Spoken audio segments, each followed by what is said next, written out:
Welcome to Beyond the Box. Our guests are insiders that are now out and on our side, dropping nuclear intel and breaking it down just for you. And now it's time to introduce our hosts, Brenda Lankridge and Suzanne Haunt.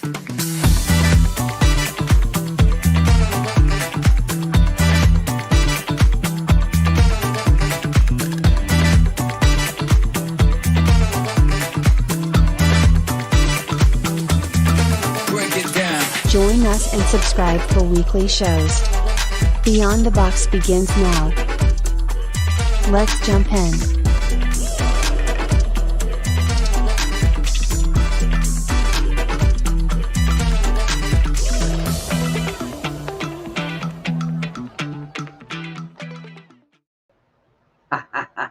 Hello, everybody. Welcome back to Beyond the Box. Today is October 25th. 2024. I would like to say 2025, but it's 2024. Oh, we're almost there. It's I know, right? Now. And this is like our, let's see. I'm not sure. I'm not doing this right. Nadine's having a problem getting in. So let me try to do this again. And you know what? We are back on YouTube. We are out of YouTube jail. We are out of jail. And Nadine's trying to get on. Hang on, let me send I have a question. I know this is going to sound stupid, Brenda, but Joel asked me a question today.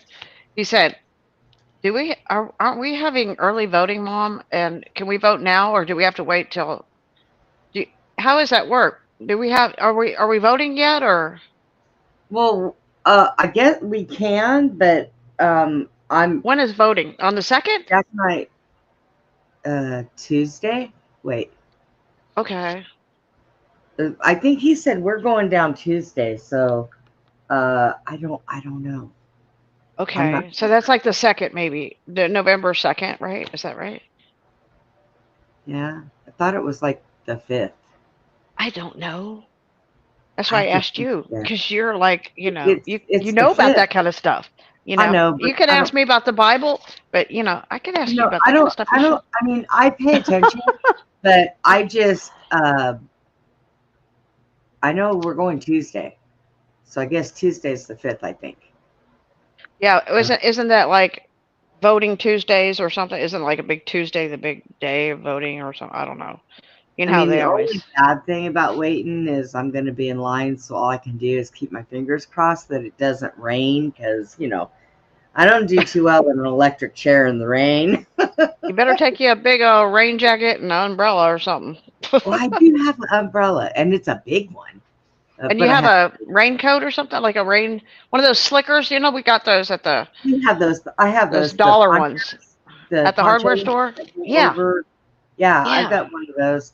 Of course, we got those. The only thing I have for Putin is I've got, oh my goodness, one of these days I'm going to put this little outfit I have on him to keep him warm. And when I put him on it, he looks like a little brown lamb. And it's got a hood on it with little bear ears. Oh my goodness. He looks so cute. I put it on him and he looks at me like, woman, what are you? But it is the cutest thing ever. And he looks so cute in it. He's got so much hair, though. But the groomer says not to shave him down, because if I do, his hair won't grow back the same. So tonight, we've got Nadine trying to get on. And Nadine is somebody that Susie and I know from Facebook. And Susie's actually met her. I met Nadine at Bob Joyce's church, and she and a bunch of people, you know, came up from Pennsylvania, and right. and then after the church service, we all went to this Lost Pizza place, which a lot of people think that, you know, Elvis owns that, you know, like the pizza place, because there's Elvis pictures and guitars and everything. You know, it's a huge conspiracy. You know, because you know, nobody's proven it to be true, but everybody believes it to be true, right? But so I ended up sitting next to Nadine, and we got to talking, and it was like, boom, she's like, hey, come on over. We rented this house. Come on over. And then we went over, and then, of course, I was with, you know, a certain person, who, Yeah. yeah. Yeah, we all know And about that. so we started to, like, tell them a little bit about, stuff that we research and stuff like that. So it was really a lot of fun. It was, but I think that, but the group has broke up a little bit up there at the church. I don't know. Hey, did you see, while I'm bringing up the church, did you see that post where somebody is spamming Bob Joyce's church and saying it caught on fire and stuff like that? Really? No, I haven't seen that. Yeah, like somebody is going on there and saying, "Oh, there's a fire, burned down his new church," and I'm like, okay, that's kind of weird. I mean, that you got people out there doing that kind of stuff is really bizarre. Like, Okay. what? Hang on a minute. I'm talking to Nadine. She's like, I'm sorry. I don't know what I'm doing wrong.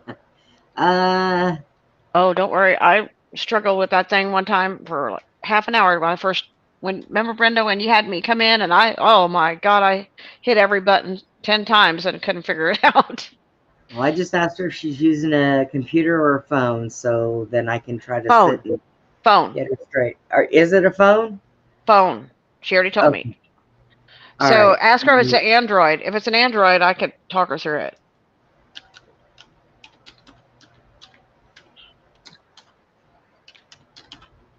Oh, hang on. There she is. There you go. There. Hey, Nadine. That was a little difficult. I was just going to send you a message and tell you, message Susie. She could talk you right through it. Yeah. I use my phone too, so. Yeah.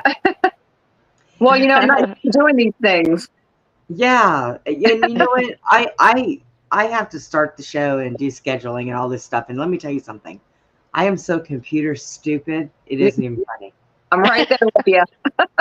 I'm learning little by little at a time. And I'm still trying to go live on Rumble, which I just happened to notice that we are not live on Rumble. Yeah.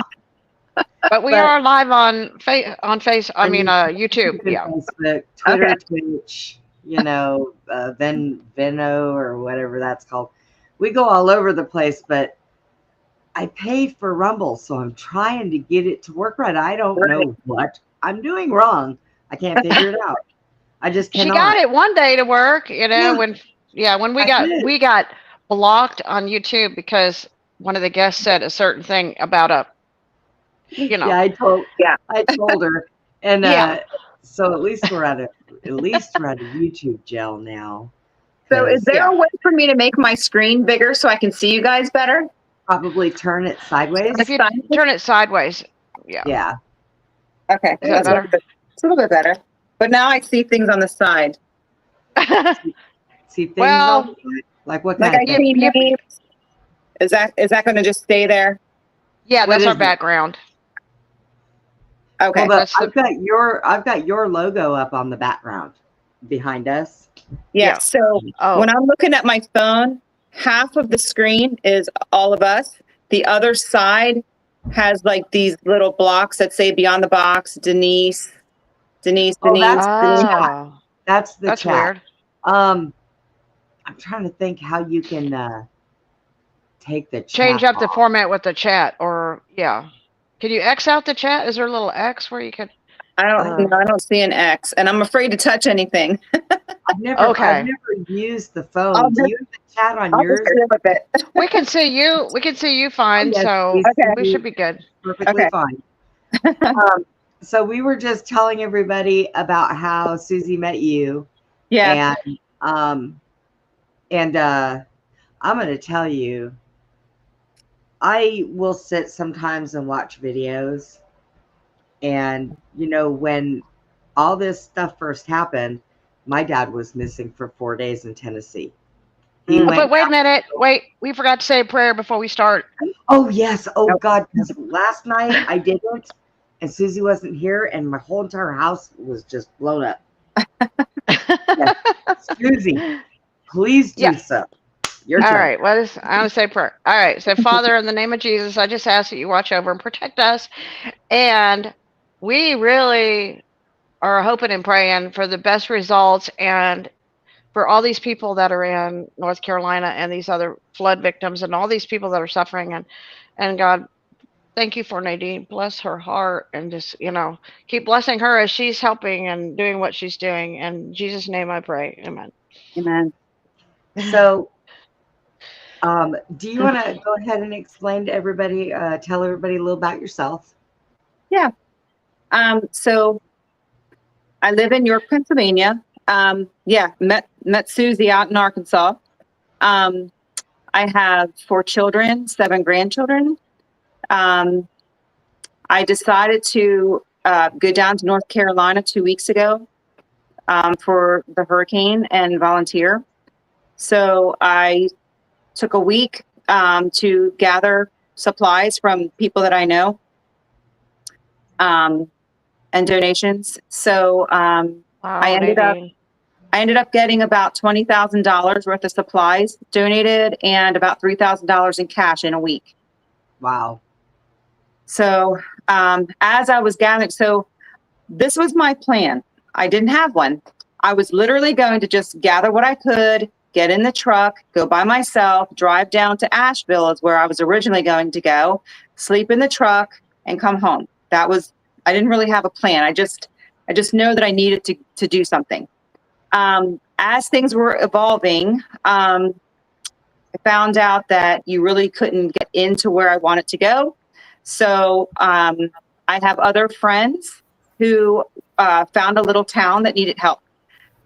So I went there. So my friend, it's Master Sergeant Jeff Stagg. He's U.S. Air Force retired. He and I are the ones that started this foundation literally just a few days ago. So I've been kind of doing a lot of messaging people to get our information out there.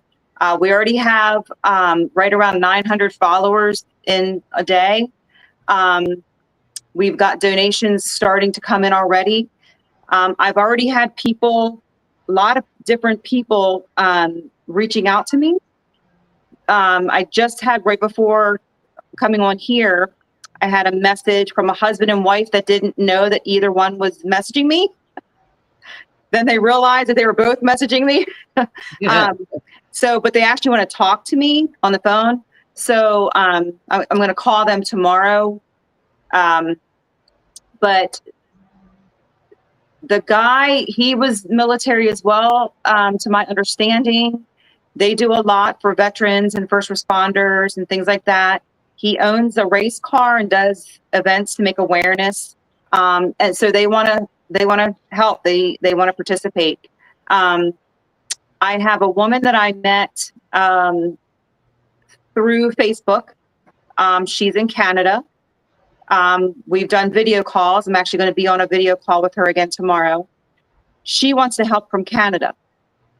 So she intends on raising money, and through her page, that's like in Canada and the United States, I've already had 2 people from just one of her posts that want to donate money. So I sent links to them. Things are just happening because I think they're supposed to. Yes. And I'm grateful for that. But I also know that it's going to be a whirlwind, I think, that I need to prepare myself for. Yes. And I did see the interview that you did with Askey on. Mm-hmm. Yeah, Pretty good. that was yesterday. I liked it. Yeah. And I seen what they were saying about, how with FEMA it was all or nothing. Yes. So, and I, you know what, I understand. And I honestly think that people out there are better off with the help that they're getting from helping hands than from the hands that won't help. Correct. Put it that way. All FEMA's doing is standing in the way. They're basically trying to block the help. The stories that have been That's out what we've there. seen. Yeah, Yeah, the we've seen a stories, lot of blocking. Yeah. yes, the stories that are out there of FEMA confiscating, it's true. It's all true. We were in contact with a man, Joshua Macias. He is a chaplain. He was in the Navy. He has an organization called OY6. When I was down there, Jeff was on the phone with him trying to coordinate bringing supplies up to the area where we were without FEMA getting involved and without them getting arrested. Because Wow. that was their fear, you know. And why? Why are they Wow. trying? You know, this shouldn't even be happening. You know, there's a lot of good people out there. I was just on the phone with Jeff before I got on here, and as we're on the phone, a group of men from I think he said Louisiana, brought a huge trailer full of children's coats, toys. He didn't know what all was in it. So, and then they left. They said a prayer. I was on the phone. They said a prayer for us before they left, and then they left. So they drove, Wow. dropped off, and went. You know, and that's pretty much what a lot of people have been doing. They've been traveling. The last day that I was there, a man drove from Ohio to drop off a whole bunch of boots. And you know what, Boots. Nadine? You know, it is so that people think that it doesn't going to make a difference. It's not important. It is so important. Everything that people want to bring and contribute that they think, you know, everything helps. I mean, Yeah, you know, if people think, well, all I have is I can bring water or, right. you know, maybe, you know, or whatever, they may have supplies or, you know, like medical supplies, like bandages and alcohol or, you know, or a baby food or something, you Right. know, diapers. It's all welcome and Yeah, appreciated and needed. Yeah. yeah. Now I That's will all. say, so where I was in Bulladine, North Carolina. Jeff has his camper on the grounds. He's basically, they've been there about 3.5 weeks now. They go Wow. home. They live about 2.5 hours away. So they go home once a week, wash their laundry and everything, and go Wow. back. So, Oh my and gosh. they're gonna be there probably at least another month, and then beyond. They're just gonna keep going back and forth. And thankfully, they have the ability to do that because they're both retired, and you know, they've got 2 dogs that can travel with them. Right. You know, so it's you know, a lot easier for them to do so. They've both been incredible. Like, in all honesty, if you have, you know, another show to get them on, they are still I can't even say enough. They do so much. I think it was yesterday they just delivered a camper to a couple who lost their camper because a tree fell and basically cut the bedroom off. So a camper, you know, campers have been getting donated, and they've been finding people to That's good. go in them. So the need, as far as the Bulladine Community Center, which is where the main hub is in that area, they supply like little towns and the churches. If they need anything, they can go there and get it. They are actually, I think, at a point where they can't take any more right now because they're so full. They have so much stuff. They're begging people to please come and take it. So that area for the people is taken care of. And what This area place, is that? it's Bulladine, North Carolina, Okay. and How so far like away is that from Asheville? so I'm not sure as far as time wise, but they're on the other side. Okay. So, but they make, like at the community center, they make 2 hot meals a day for people. So anybody who wants to go, the public, the volunteers, they can have 2 hot meals a day. Yeah, because if you lose your house, you don't have anything to cook or Exactly. keep the food. Yeah. Exactly. So Yeah. you can rebuild. Yeah. Mhm. So I try to tell people what is needed most now is money. And a Right. lot of people, I think, are like, oh, they just want Or money. building supplies too. I mean, Well, yeah, that would be Nadine, great. okay, back a while back, 2011, we had these fires that came through Bastrop, and it burned up 1,700 homes in Wow. Bastrop. And so the whole state of Texas and other states, just truckloads of stuff, brought it to the little church down the road from my house. So I spent like 2 months at the church, and then like people would come and I'd get them brand new pillows and Mm-hmm. blankets and shoes, and so I helped volunteer to do that. The other thing I did is I donated my 40-foot trailer to use. A guy that stayed over at our place, he was cutting pine, and they were putting it on the trailer, and they were taking it to the mill, and they were cutting new lumber and to help build homes for these Right. people for free, and everybody was donating. Yeah. Yeah.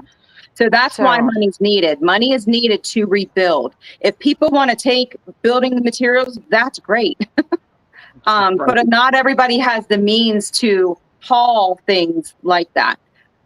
So the money that's going into this community can be for the lumber and the nails and whatever's needed. I also have a friend, which Susie, you have spoken with, Will. yeah. Sent him your way. Okay. When I was on my way home, I called him, and he wanted to get involved, and he actually has a sawmill that he can pull behind his truck.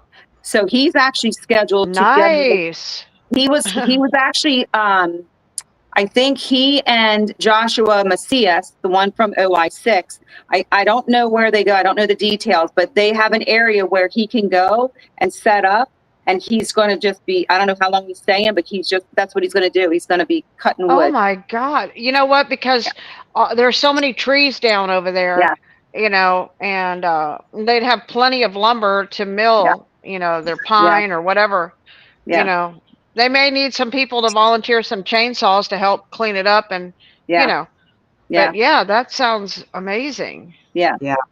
But that's what's needed. People, I was Will's saying, gonna do that. Oh my God. Yeah. God bless Will. Yeah. And I talked with his wife a little bit through Messenger. I think it was yesterday or the day before, and she was even like grateful that I reached out, because she said he's been, kind of like, I want to do something. I have to do something, and I think, so when I was going down, he was at the same time, I think he was supposed to go to Florida, I think, with another group, and that all fell through. The group didn't come, so I think he was really disappointed with that. So when I called him, about this, he was on it, and really grateful for it. So, what a blessing. And that's what's needed too, people's skills. If you can't, if you don't have, money that you want to give or whatever, because sadly in our world, there's too much scamming and things like that. And I get that. But you can give of your time, and give of your skills, and go down and somebody go down with some trailers where they can be hauling in the logs and that's what I did today. I was off of our property. I was hauling logs to the mill all day. Yeah. So, I understand, that you gotta have some trailers, and you gotta be able to haul them in, and, you gotta have a skid steer or something to load them. So they're going to need all that stuff. All those kind of people can help, Yeah. I mean, even a strong back, somebody who can just go down there and just be a laborer, and help stack wood, or, if you don't have building skills, you can stack wood, you can cut, limbs. Yeah. help clean up, whatever. Help Yeah. load it up on the Yeah. load it up for the mhm. Yeah. I mean, there's a lot of things that's needed. Yeah. If somebody really has it in their heart to do something and help, there's always something that can be found for you to do. Now we Andy, have your yeah, information on the screen and stuff, oh, Nadine, but why don't you mention to people, how to get a hold of you and the Okay. easy way to contact, for that information to So help you. I just started a Facebook page, and it's called Foxhole Foundation, and it's FQXHOLE Foundation. So that's our Facebook page. You can go on there and you can message me, and I will get back to you. If you want to talk to me, you can message me and we'll exchange numbers. That's what this couple just did with me this evening, and I will be calling them tomorrow. You can, in any way, shape, or form, Jeff will also call, whoever's available. That's part of what we want for this foundation. We want to be what the government is not. The government, first of all, wants to tell you what you need. We want you to tell us what you need. We want to provide what you need instead of, just, oh, this is all we're going to do for you. We don't want that. We want to keep a human element to this. I want to be on the phone with people, talking to them, or him, or, whoever's in our organization that's going to help us. I want to keep it, what I was saying, on SG, I want to reconnect hearts. I want people to start having compassion again, because I feel like a lot of that has been lost, and that if it doesn't affect you, okay, I'm just going to go about my life. We have to stop doing that. We have to start understanding that our neighbors aren't just the one across the street or the property beside us. Our neighbors are countrywide, and we need to help each other. When 9/11 hit, I was part of search and rescue that had gone out there, and the unity that was out there was amazing. Yeah. But we forgot it somewhere down the line. Mm-hmm. Yeah. And so I think now there has been a lot of people that have been pitching in with all this, with North Carolina and Florida. And then I had seen that the Category 5 had hit Acapulco, New Mexico, or Acapulco, Mexico, before it went to Florida. Mm-hmm. And devastated it. Just, that was it. Right. And there is so much right now, and we're not getting all the news. Right. And it's wrong, but there are people that are helping Mm-hmm. and uniting again. And I really, really hope, for the sake of people, for this country, that people remember and don't forget this again. Right. I mean, well, I think a lot of that is the indoctrination and the propaganda. It has separated us. So back when 9/11 happened, I was never one to watch the news, read the newspaper most of my life, because it was too depressing. They never ever said anything good, so I didn't want to hear it. So I really didn't. My husband would make fun of me because if somebody's talking about world things, I'm like, I don't know what you're talking about, So that's just how I always was. I was never into politics, because I never trusted politicians. I thought they always lined their own pockets and weren't for the people, and they were just liars. So I was never even registered to vote until Trump in 2016. So when I heard the differences, my ears kind of perked up, and then I started to really pay attention. And I've learned a lot, since then. And I've gone down, I don't know, I feel like a million rabbit holes. And people, throughout the several years now thought I was crazy. And that's okay. I don't care, because you all got it too, I'm sure. So, exactly. When you're, it's like when you're, some people call it the third eye. Some people call it, the God vision, because, Mm-hmm. you're, if you have dreams, you have visions in your head, right? You see things. So when it's awake and open, these things they make sense. But to Mhm. those who are still their eyes closed and they're Right. like, they don't believe, even if they saw Bigfoot in their face, they wouldn't Yeah. believe it. Yeah. Okay, that's just how Yeah. it is. No, you're right. You're right. Yes. Yeah. But I do think our country is changing behind the scenes because, again, the media won't show you anything, and Right. people are uniting because I do think people are waking up. I do think on a larger scale, people are starting to understand and see.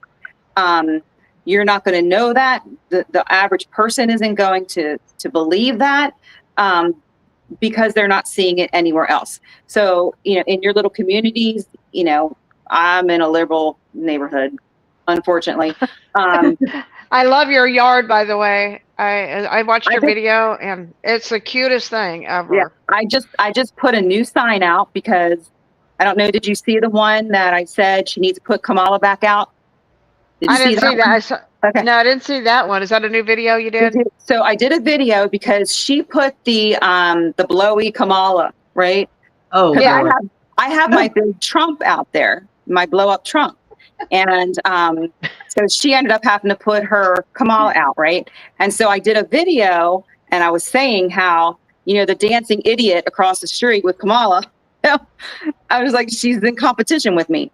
So then last night she took it down and it was out of her yard all day. And I'm like, wait a minute, because from her having that, I already thought of a sign that I wanted to put out in my yard. And I was a little ticked off that she took it down. So I did another post with a picture that it was gone. And I'm like, she needs to put it back. And so she finally did. For some reason, it was back out, more towards evening. So around 5:30 or so, I hurried up and I made a sign. And it says, Kamala, it says, the hooker is back on the corner. Because we're both on corner properties. So Kamala's back on the corner. No, I think when you said that, I just pictured driving down the street. You know how you go through like those Christmas streets where everybody's got like driving down the street and seeing the competition across from each other. I mean, mine's way better. She's not original. She's not original. Because my signs, I have Kamala signs too. I put them out in the yard, but mine say rapists for Kamala, pedophiles for Kamala, illegals for Kamala, woke people for Kamala. Have you seen the video, Brenda? You should show the video. Have you seen it, Brenda? Which one? I see Nadine did a little. She did a little video of her yard, and no, I haven't seen that it's yet. hilarious. It's so need cute. To go and figure out how, because there are certain people that I have that are in like my favorites, so I get all their posts. Right. And I was going down the line, and I think somehow they removed that, so I can't do the follow on some people. Yeah. So, they do weird know. stuff to us on these platforms sometimes. Of course they do.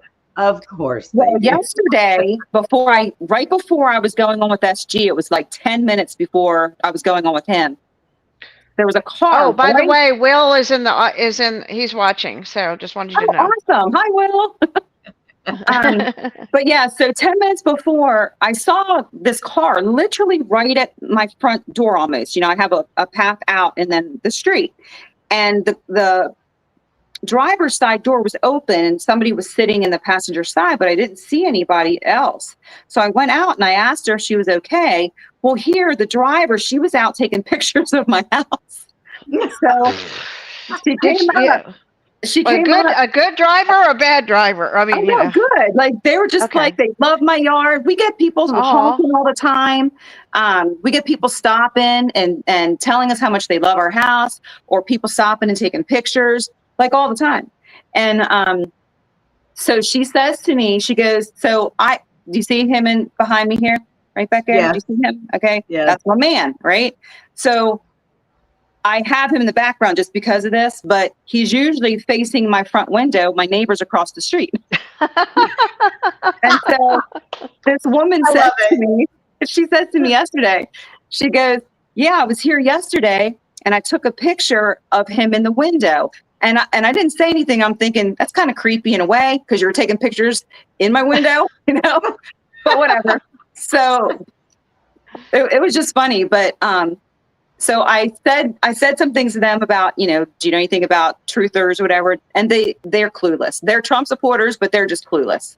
So just because someone, is on that side doesn't mean that they understand what's really happening. Right. And I cannot figure out why people can't see this. Oh, I know. I cannot. I have, and my daughter is one of those. I love that child, and I would step in front of a bullet for her, but her eyes are so closed that it isn't even funny. Yeah. But so the only thing that I do now, because I have found that you just waste your breath trying to work on people. Yeah. Now it's a matter of I'm done wasting my breath. When the board hits you upside the head, don't come crying to me because I've done already told you. Yeah. And I've got friends like that. Yeah. And it's aggravating, but it is. I've tried waking up people. I actually have. I have succeeded, here and there. But I'm surprised, like when I see comments or posts, on Facebook, there really, really are a lot of awake people, more than, some people may think. Yeah. But I look at it like this, like with these people around me, because I've got quite a few. This is how I'll be. Okay. I already have multiple I told you so shirts. Okay. I might need to get one of those. They're ready and waiting. I make them, so I'll send you one if you want one. Oh my God, yes. So they've been waiting. So what I'm going to do is when it all hits the fan and everybody realizes that crazy me, might have known what I was talking about, I'm going to say, I told you so. Here it is, but come here. You need it's okay. You need some help. I'll help you. So Susie sent me that video of your garden stuff. You guys want me to play it? Yeah. Nadine, Denise just said she saw it and she loves. Okay. She said, Nadine, I love your signs in your house. It's great. All right, I still have to take a picture of my new sign. I didn't do that one yet because it was getting dark. Okay. Well, let me set this up and I'll come over here. And I had to do this video just to show you my house. And the main reason I'm doing it is because everybody knows how my house was. I posted it a while ago. But our liberal neighbor across the street, I have to laugh. She, I guess, is in competition with me. So she puts up a stupid Kamala, a wavy, like she's dancing around like the idiot that she is. But here's my signs coming up to my house.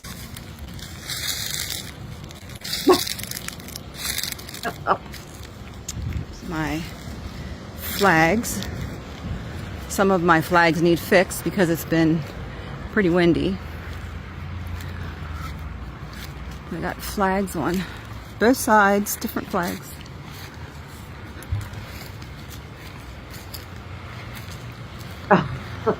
Oh, look at Here's that. my man right there.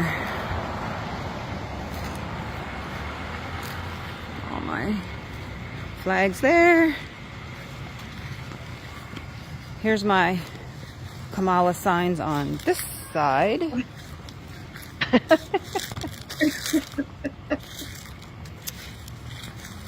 Wow. Yesterday, two ladies stopped by and took pictures of my house. That actually is a regular occurrence. We still get people blowing horns all the time. And there's the illegals for Kamala. Trump 24. And then this side, facing my neighbor across the street, suits them quite well. And then again, the idiot Kamala across the Oh street. my goodness. Hope you enjoyed it. Bye. That's That's awesome. great. I think You you have a gotta lot of have, fun with you that. gotta have a sense of humor when you live around them.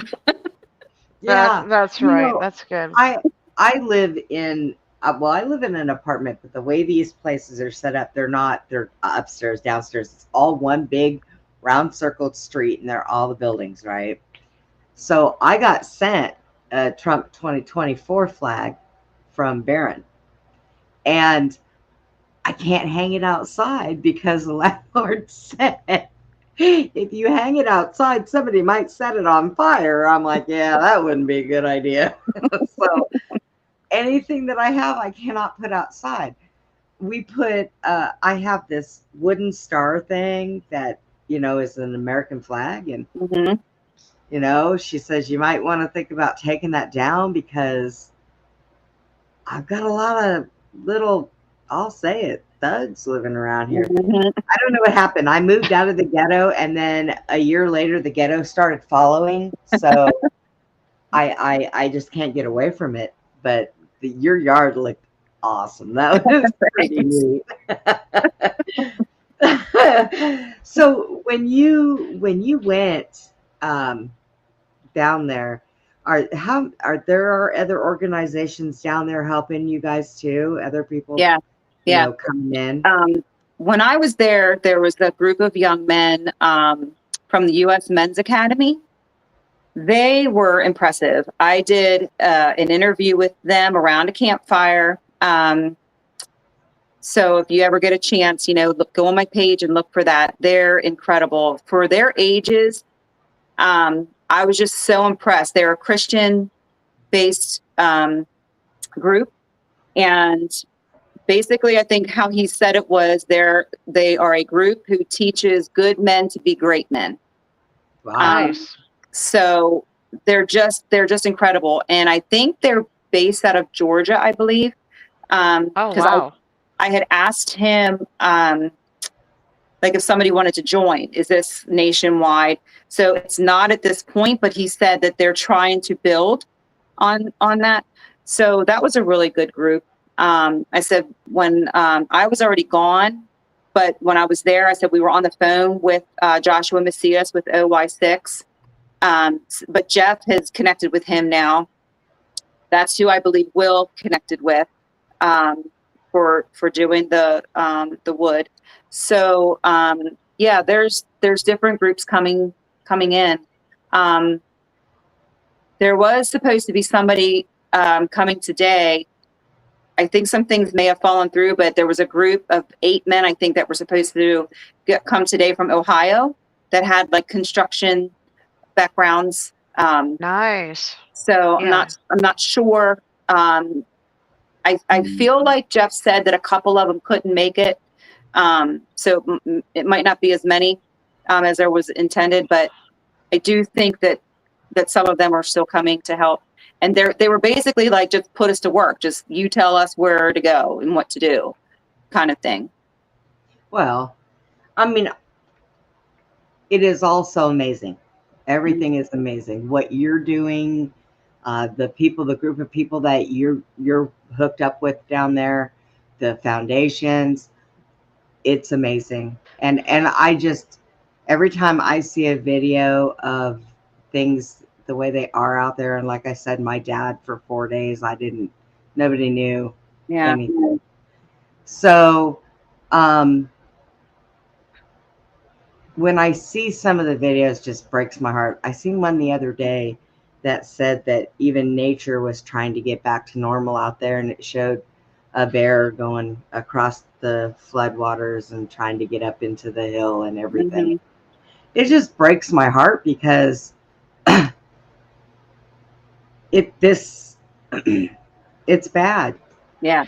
And a lot of You know people what though? seeing It it. also, when you talk about bad, I heard today, and maybe y'all have heard this too, that all the contaminants that are going in the river, and they're melting their boots.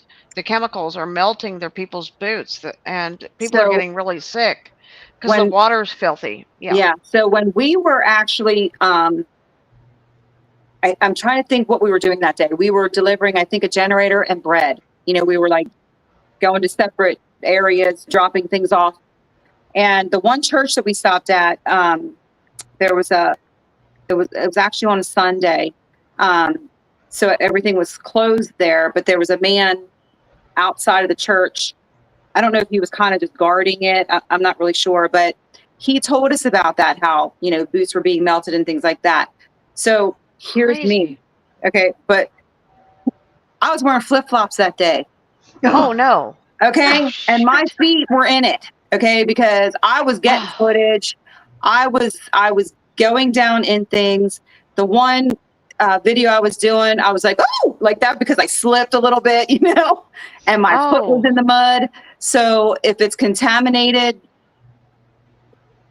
They say because you have sewers and feces, and oh then yeah, you have people's, you know, everything that people had, chemicals in their oh yeah, house or yard, their yeah, homes, everything's mixing in that yeah, water, you yeah, know? yeah. Yeah. I'm not So, glowing. Yeah. Yeah, How about your yeah. feet? When you turn off the light, do your feet glow in the dark? I still have skin on them, you know. Well, I would oh, think if it was going to eat boots, it would have really ate the flip flops. I would think. And Yeah. if it would have ate my flip flop, I'm sure it would have ate my foot. oh my gosh. Yeah, you might Sure. want to have some good foot coverage when you go down there again. Yeah. When are you going down again? I'm going down the day after Thanksgiving. Okay. So on SG, I challenged his viewers, and I'm going to challenge yours as well. I am hoping to raise a minimum of $25,000 by the time I go down again. Okay. And I think we can do it. I myself, just with the people that I know in my little area, raised $3,000 in 1 week. Oh, that's good. Right. So, and that's outside of all the stuff. That's just the cash. Okay. So I think with all these, you know, people on your Now, channel. Nadine, so if people want to send money, what's the best way for them to send it to you? Do you have a Cash App or on your? So we actually have a link that's on the Facebook page. Okay. So if they go on the Facebook page, there's two different places. As soon as you pull up the Facebook page, you'll see the links. And they can go right in there. They can do a one-time donation, or they could do a monthly donation, however they want to do it. And they could donate, you know, if they have, you know, $10 this week, you know, $10 2 weeks from now, they can go in as often as they need to. Nice. And now on the Facebook page that you've made, it is just called the Foxhole Foundation. It's called Foxhole Foundation. Yes. The Foxhole. The O is, and that's on the bottom of the screen. Right. She's got that on the bottom of the screen. So if Yes. anybody's wanting that name, just look on the bottom of the screen. It's going across. Yeah. But one of the main things I want to get across to people, don't think your donation is too small. You know, if you only have $5, put your $5. You know, we are a country of over 345 million people. And as I said, you know, on the other video, if only 1 million people gave $5, that's $5 million. Right. You know what? It's When you give it as you're giving it to God, and God does. I can tell you this little story. The other day, I told Brenda, and it was quite funny. I went over to Louisiana, and we stopped at this grocery store, and I went in to get some groceries and stuff, and I saw this guy sitting on the side of the building who looked like he hadn't had a bath in a while, you know, and I mean, he didn't look like a drug user. He just looked like somebody who was dirty, and he was just kind of sitting there, and it was like the store was closing. It was like 8 o'clock at night, and my son is really strict about, Mom, don't give money to any crackheads. Okay. You know, so he's like, you know, so I'm careful about, you know, doing that. But I see this guy, and I was like, he's just sitting there. He was just minding his own business. And I said to my son, Joel, I'd like to give him, $20. It's not much, but you know, Mhm. and I'd like to give him $20. And Joel's like, okay, didn't say anything. So I drove over there, and he was sitting there, and I said, Is it okay if I give you some money? Because I ask. I'm not just gonna I do the assume. same. Yeah. Yeah, is it okay? Because he wasn't asking for money or anything. Mhm. He said, yes. And I gave him. I said it's only $20, and he said thank you so much. And then he said thank you again. And and I thought, I said maybe I could buy him dinner or something. Mhm. Wasn't much, but he just kind of stood there and looked at it for a while. He was standing there looking at it, and I thought, I think he really needed that. Right. And we drove home. Well, the next day I had to go to look at something, and at this lady had some stuff for sale, and I went to go look at it, and I parked, like I went past her house and I parked on the side of the road, and then I went over and she had a couple things, and well, I get out of the car and I find $11 laying on the ground, and I was like, "There's $11 in the street," and I said, "Huh." So I picked up the $11 and I put it in my pocket, and I went over, and then I ended up getting, so it was like I don't know, 37 or $47, I think 37, 47, were the stuff from this lady's place. And I said, I'm $10 short. Let me go back over and get the $10. I walk back and there's another $10 laying on the ground. And I pick up the other $10. I go, I need $10, and I walk over and there's $10 laying there. And I'm like, well, I said, so God paid me back with interest. I got $1 interest. So Denise I is think when your on. heart is right, Yeah. God will help you. Yeah. Denise is on the foundation page, but she doesn't see where to donate at. Denise, I believe that if you looking at the page on the left-hand side, you'll see a couple of links right there, and that I think it's there. Isn't that right, It Nadine? should be right on the front page. Yeah. There's a spot there. Yeah. So, I was looking at that the other day, and I was looking at that earlier, and I said, "Oh, checking my bank. Did I even get paid yet?" Nope, says minus $13. Haven't got paid yet. So let me tell you this little story from today that literally made me cry.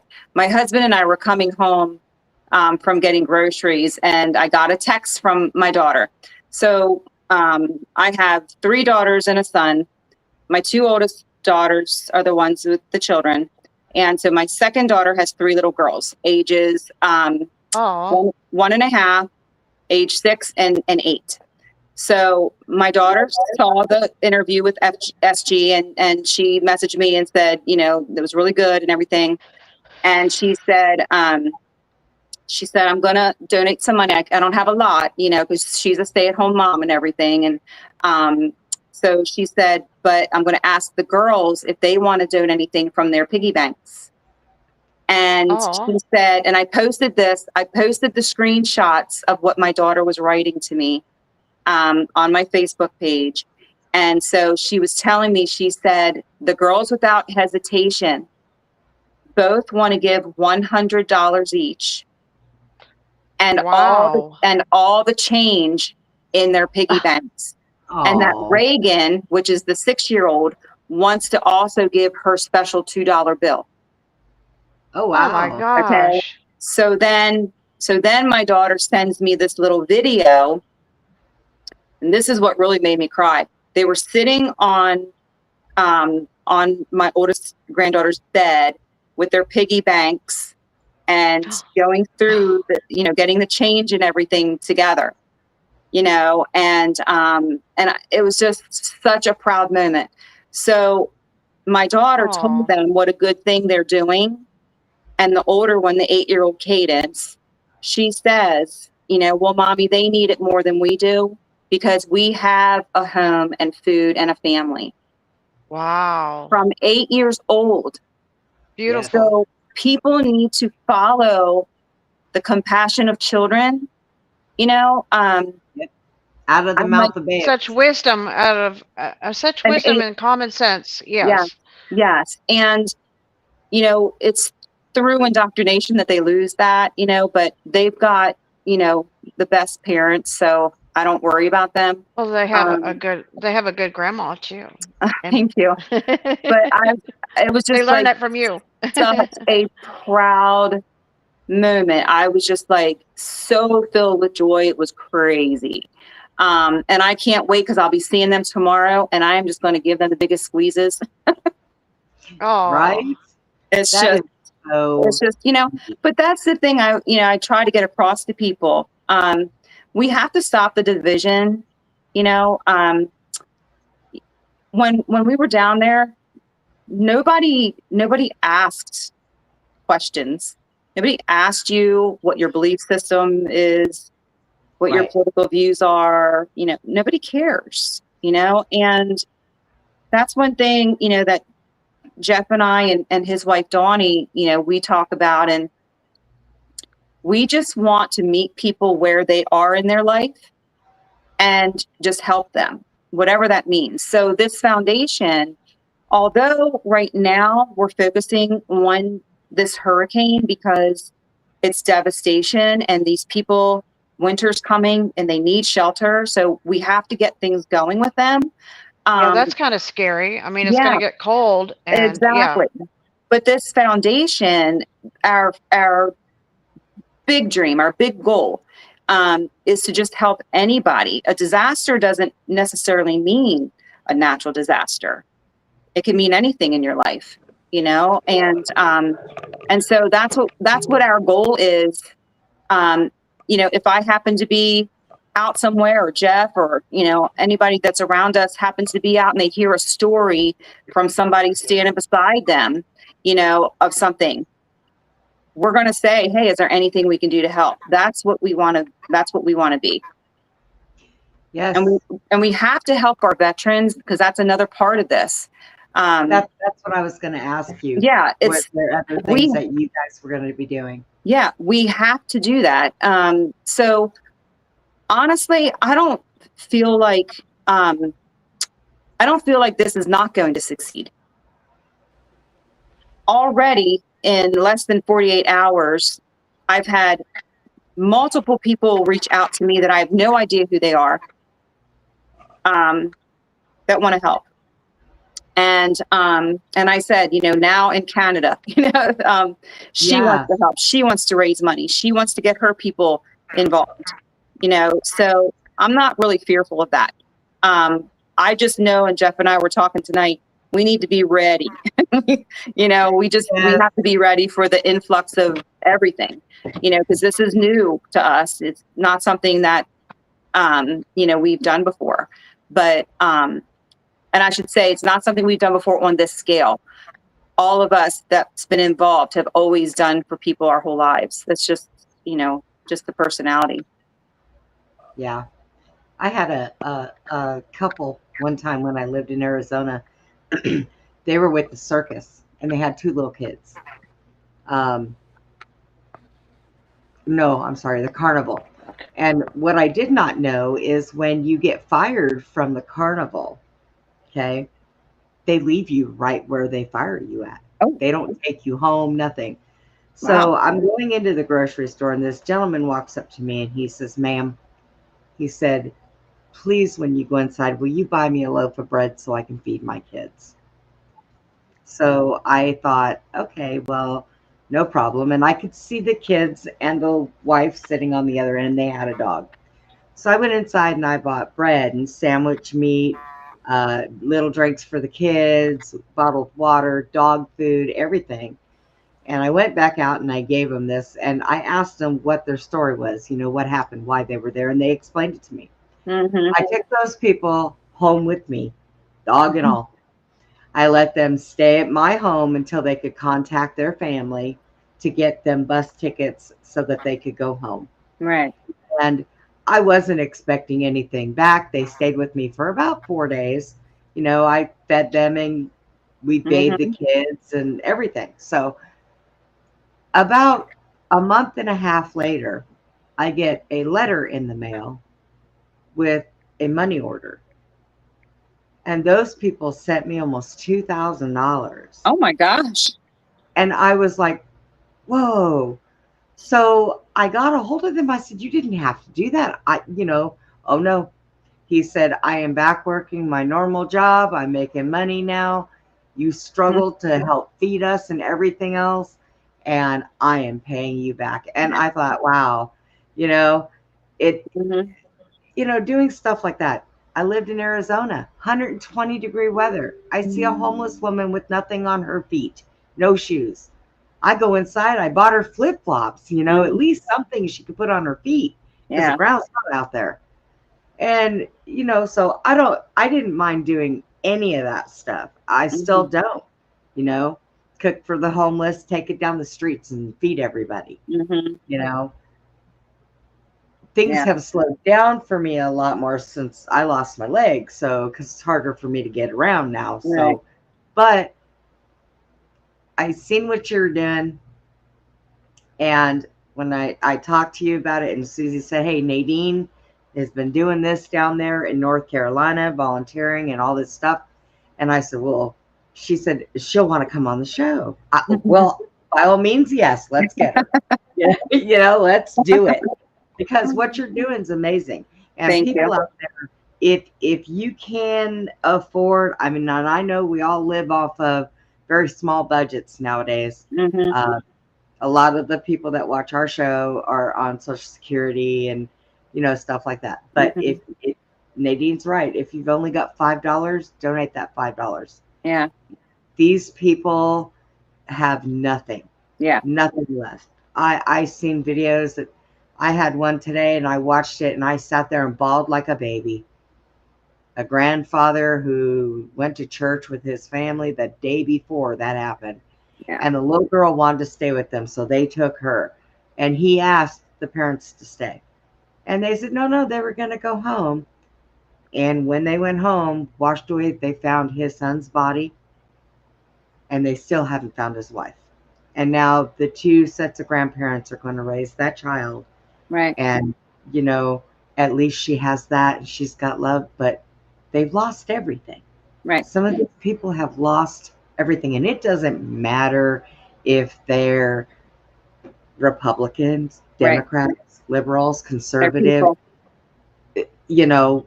witchcraft people. They're people. They're And there people. are a lot of people out there that lost everything. So a lot of people lost lives. Yeah. And Yeah. these people, There was complete families. That's some of the stuff that really hit me hard when I was videotaping at the one area that a lady at one of the churches told us about. And I'm standing there, like looking around, realizing that where I was standing used to be houses. And there was no evidence of ever being any houses there. And all of those people are gone, all of them. So the numbers are skewed by tens of thousands, yeah, unfortunately, because in that area, around that area, it's said that there's about 4,600 missing and less than 290 were recovered. yes, That's just that area, let alone, all the other states affected and Asheville and, a lot of other places. So, you know, it really is devastating. And, we have Thanksgiving coming up, we have Christmas coming up, and, yep, you know, um, think about, when you are, around your family in your nice warm home, celebrating something that people can't celebrate. They don't have the means to celebrate. They don't even have a home to celebrate in, yep, and, you know, many of us, even if we are scraping two pennies together, we still have two pennies to scrape, you know? So we should be thankful for that. These people don't have that. And so, Jeff was telling me one of the things that he did today, It's funny in a way, but it's realistic. So the guy in SG, the survivor that was in the SG, okay, David Keister, Yes. he lost everything, and Yep. he's got workers down there. That whole area is kind of gone, and he requested a porta potty because they have nowhere to go to the bathroom. And so Jeff is getting it taken care of, and that's what I'm saying as far as what Can you see that, Nadine? I just sent you $100. Oh my gosh! Thank you, thank you. It took me that long to figure it out, but I got it figured out. That's why she's been quiet. She's been over there. I've been trying to go. I've been like, I had to get a code, and then I had to get another code, and then I'm like, oh my god, you know. We're actually working on doing a QR code. I think that'll be easier. But you know, it's a process. We just started. But I did it through PayPal. Yeah, I did it. Yeah. But you know, as I was saying, it's like that's just an example of, you know, what does the person need, not what we're going to say that you need, you know, and so that's just, you know, how we are going to go about what we're doing is it doesn't matter how frivolous it may be to somebody else, you know, it doesn't matter, you know, whatever the person needs, we want to be able to provide. That's and Will going down there with this portable sawmill. I'm like that. Yeah. Thank you, Will. Very Will's in the chat, good. by the way. Yes, Will is very good-hearted, very good people. Very good people. Said that his 72-year-old like, my drummer lives in Aunt Weaverville. Yeah. And he said everything.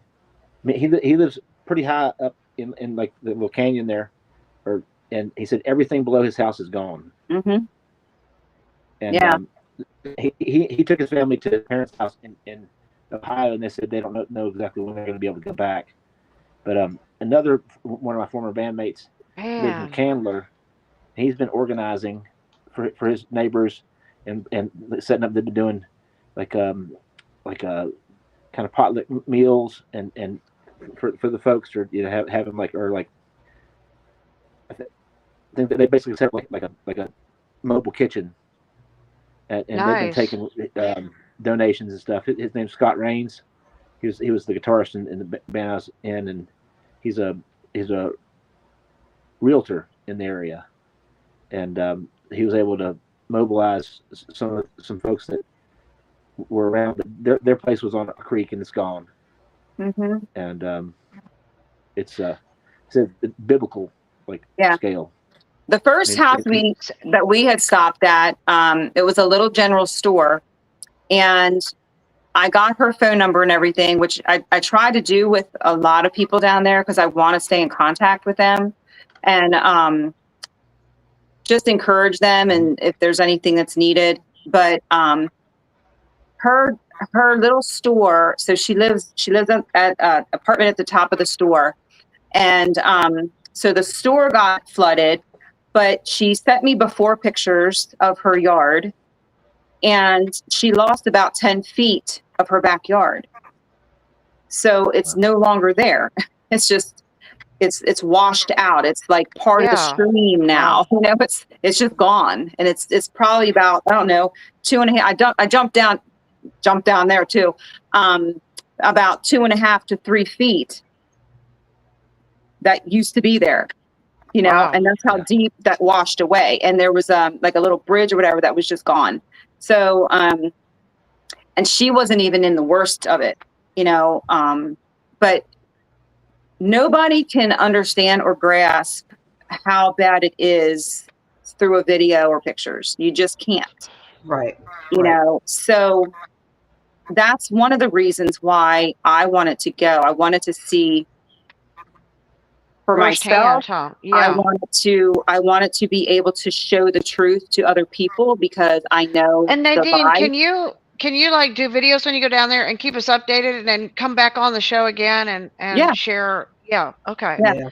Yeah, because that's one thing as well, like for our Facebook page. Our goal also is to be 100% transparent. We want people to know where their money's going. Unlike any government organization out there, you have no clue where that money's. Well, we know now where it's going. Oh, yes. But I'm saying, like, for the most part, people just blindly give money, and it's not going to what it's supposed to. We want to show you where it's going. So we're going to continue to post pictures. We're going to continue to post stories, so you can see. My thing about this whole foundation, I want to keep the humanity intact. I want to keep that personal level. I don't want it to ever become something that is anything like we are used to now. I just read where Will said that he talked to a restoration church and told him that there was over 300 families that are homeless in the Swannanoa alone, just in that area. Right. So, and he's going to be taking a sawmill down there. Now, Nadine, this is Tommy Edwards. He's one of our co-hosts and stuff, and Tommy lives in Virginia, so he's probably, pretty close to like a lot of the people that are over there, right, Tommy? Yep. Yeah. Yeah, we had some pretty devastating floods here too, but nothing like Western North Carolina. But yeah, I still have yet to hear from some of my close friends that live in the Asheville, Black Mountain, Candler area, and in Hendersonville, Blowing Rock, Chimney Rock, and it's hard to even fathom, Right. And I mean, I don't know if it's still communication issues, but it's I've heard that like the mud and just the flow from toxic chemicals from different manufacturing facilities are causing like the muck boots to melt and disintegrate as they're out there doing cleanup. So it's the devastation of the flood and the mudslides and everything, but also just the toxic soup that was created by that. That's Yeah, take you some double rubber boots there, Nadine, or something. Yeah. Double. Yeah. And Nadine, I won't wear my flip flops again. I'll leave my flip flops at home. Yeah, right. I ran a nonprofit organization, and I lived in Asheville for about a year and a half, and ran the foundation out of there. If you guys need any like I could maybe connect you with some folks down there that we worked with that are active in the communities, right? In different ways that can help facilitate communicating needs, right? Yeah, that'd be great. Love to help with that. Tommy, if you don't have her on your Facebook, Susie and I do. So just go on there.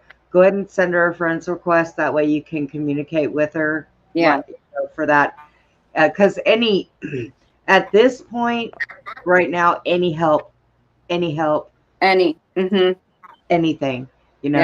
I have some stuff that I have been donating to Goodwill.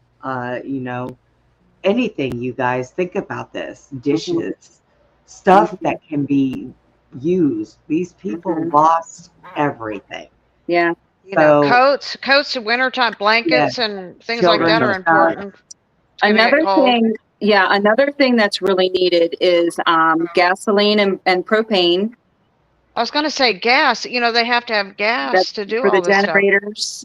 Yeah, there was with the money that I had raised, I gave some of that to the one church, and he was like, "No, we're okay here." I have, you know what, Nadine? I have a whole bunch of propane bottles. I should give those to Will when he's, so that because he, Will, I need to get with you, and I give you all these propane bottles, and then that way. Yeah, because they can use any of that stuff. Yeah, because the church had a propane fund people would donate, you know, so that's where the money I gave him, he said that's where he was going to put it, because the person who I guess delivers the propane in that area knows everybody, and because I mean they are small communities. You usually Yeah, go these and I get have a whole bunch of the 10-gallon ones, you know, the ones oh you can yeah, take to the store and fill. And so right, like if you have an RV, people go yeah, and they're easy to, right, get them filled. And yeah, yeah, I have a whole bunch of those. Yeah. yeah. But they've But got yeah, a cook with you know, those too, right? anything like that to sustain Yes, them. sir. But before, so part of the problem is too, they're running out of places to store things. So that was one of the things that I was talking with Jeff today, because some of these people do have stuff, but it's outside. Like, where are you going to You put know it? what? If people would donate like those big tents or thing, like the big tents, Well, I that was might even, be. what I want to actually look into are pods. I was going to contact Oh, yes. to see if pods can be donated for 6 months, or however many months that they're willing to take them. So, I mean, there's a lot of different things, but we have to To get our remember, houses built. Hmm. any household type things that are needed with these people, they first need the house. They need Yeah. their Yeah. house, you know, so they're literally starting from the ground up again. There's a gentleman that has a What, Tommy? there's a gentleman that has a 120 room motel in the area down there that needs some repair renovations, but he's offering that up for Oh, for housing. you know, Yeah. What area is that in? semi-long-term, yes, yeah. What area? I'm trying to think. I think it's just west of Asheville. Okay. Yeah. So I'll find out. I really haven't looked at a map, and spin me around and I'm lost. So we were, the area we were in was Bulladine and the Green Mountain area. So I don't know how far from Asheville that is. I just know we're kind of on the other side. But if that's on the other side, that's great, because all these people need a place, but for us right now, we've kind of adopted this little area, and we're getting to know the people there. Jeff is continuing to know those people. I was on the phone with a couple people. So even though I can't physically be there in person right now, I'm still involved every day. And Jeff and I talk every day, and we update and stuff. So we kind of do like this revolving conversation, and he lets me know, I found this person that needed this today. And like I said, they needed a Jiffy John, so he's on it, he's been incredible. Him and his wife have been just amazing. Well, we can set it up like in a couple weeks if you want to, because I know he's probably going to have advance warning. Yeah. And then maybe I can set it up in a couple weeks for you to come back and have Jeff come back with you. Oh, that'd be awesome. I did see him on the video. Yeah. That was sent, that you guys did with the interview with SGN on, and that was an incredible video. If anybody wants to see that, I don't you have it on your Facebook page, or do you have it on the? I have it on. We have it on both. We have it on the Foxhole, and I have it on my personal page as well. Yes. Yeah, it was a really good interview. And the one gentleman she talked about that lost everything, that has people helping him clear his land, he was on there also with Jeff and Nadine, and it was really good, and it really explained a lot of stuff. And that the man that lost everything, that had the people helping him clear his property, I have to give him big kudos. Oh, lost Andy. I have to give him big kudos, because he kept himself together, and it's like he lost everything, but he is thankful he is there, right, and pushing on to help everybody. Yeah. So I don't know if he said it in that video, because we actually the day before did the video originally, and then there was a problem with the audio with him, so we had to redo it yesterday. So I don't know if everything that he said was repeated or not. But one thing that he did say, that he doesn't have children. He said it's just stuff, and when I was actually talking with him on the phone, he really started getting choked up. And when somebody gets choked up, it's like, just don't do it, please, because I get choked up. Yeah. And I don't do all the time. But he was telling me he's a musician. He's been worldly. He's gone a lot of places all over the world. He's done a lot of things. And he was telling me the story about when he was a little boy and he was playing the drums. And at that point, I forget how old he was, but at that point he had been playing for like 2 years. And so for Christmas, he told his mom all he wanted was this very specific drum set. And I guess it was probably like sort of top of the line, I'm guessing. And his mom was like, I can't afford that. And he said, so I told my mom, for however many years it takes, I don't ever want another birthday present or Christmas present. You save it until you can get that drum set. That's all I ever want, right? And he said that his mom got a part-time job, and that was there for Christmas, and got him that, and he lost that. And and he really got choked up because he actually even had special drums that were handmade in another country for him, that all of that's gone. And so I've got a friend. Excuse me? I've got a friend who's a drummer that lives in the area. I have a friend that's a drummer who lives in the area. He was the drummer for Leonard Skinner. Okay. I can reach out to him, see if he might be able to donate a set of drums or something. Oh my gosh. Yeah. Tell him to autograph it. Yeah. Yeah. I was in a band with him for a couple years. Wow. And my other friend that's in Ohio, he's a drummer too. He's got several kids. If they do that, I'll ask him, please, if they're willing to do that, please give me the heads up, because I want to be there and I want to see his face. Right. I want to see his face. Yeah. Wow. Go ahead, Tommy. The nonprofit area was mental health awareness, and I would teach and facilitate art and music like as a form of therapy, as like stress abatement and a way to deal with the day-to-day, So something that's often overlooked is after disasters is the mental health of the people, right? That have survived and still dealing with loss of neighbors and something that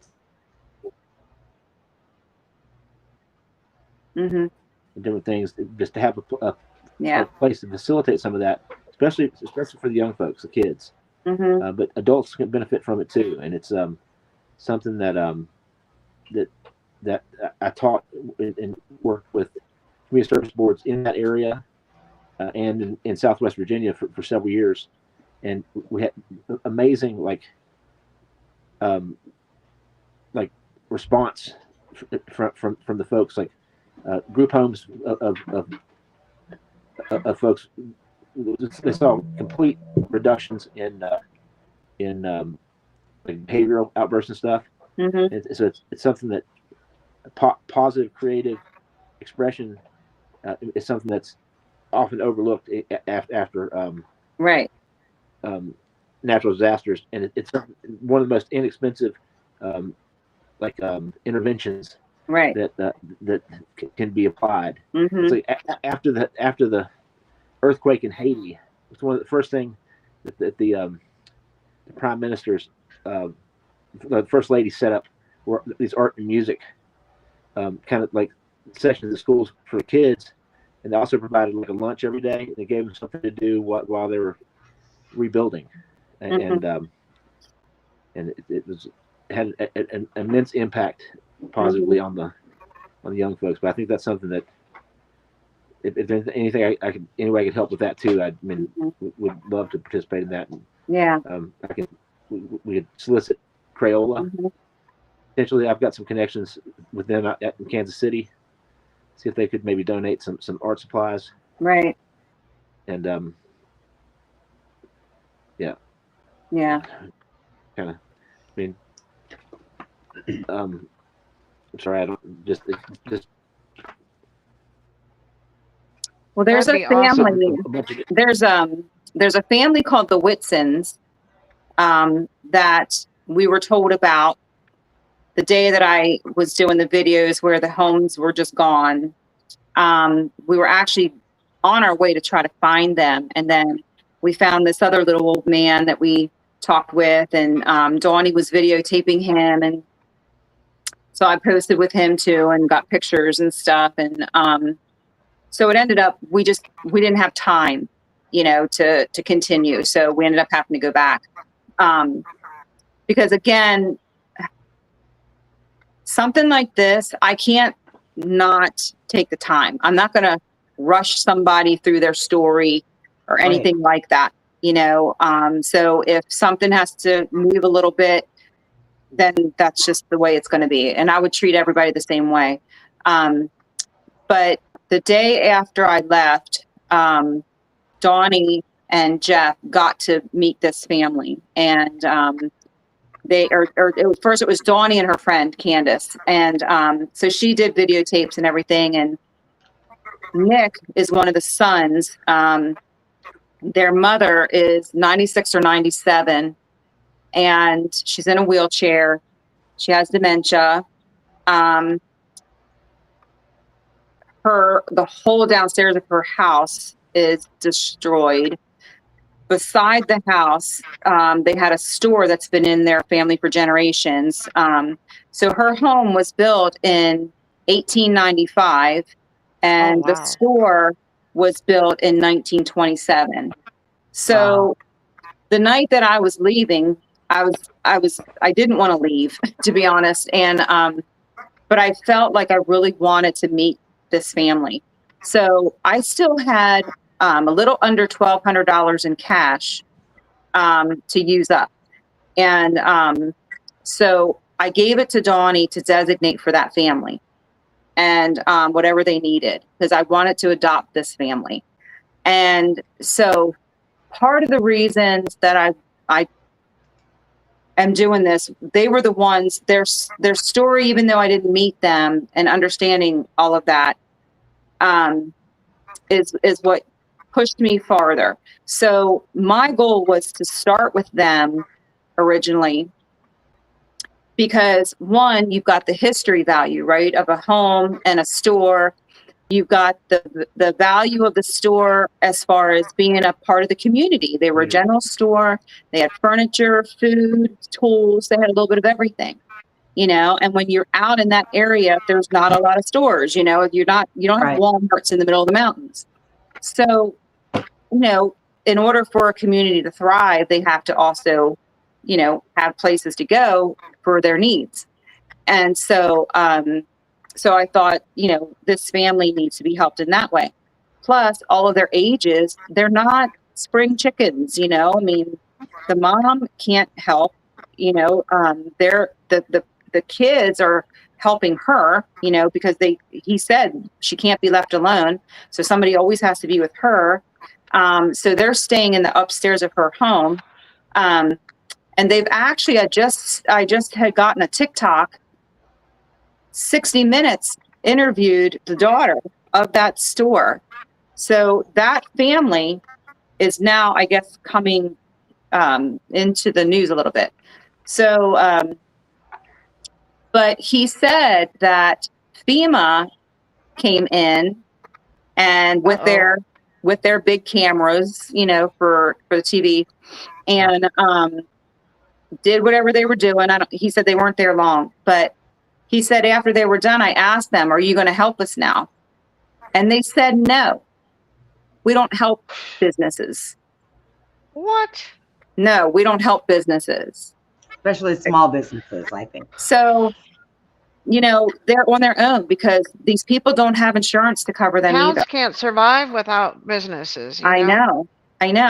And that's where, that's just the reality of the situation down there, that these people need us, right? Because they don't have insurance.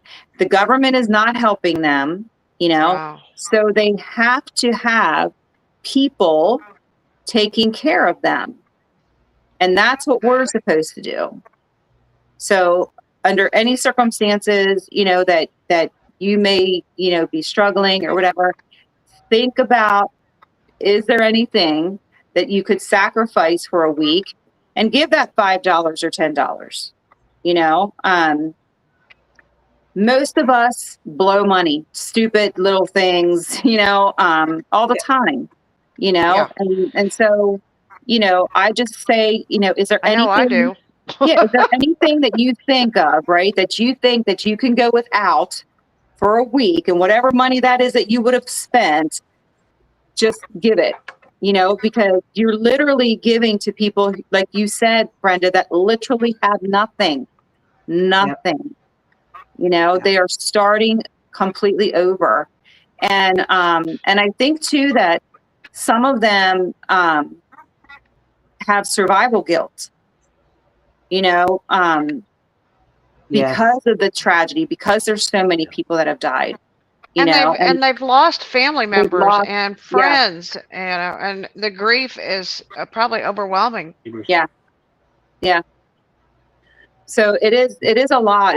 There's so many different facets And to what pets. happens. I mean, I'm sure Yes. they've lost a lot of pets too.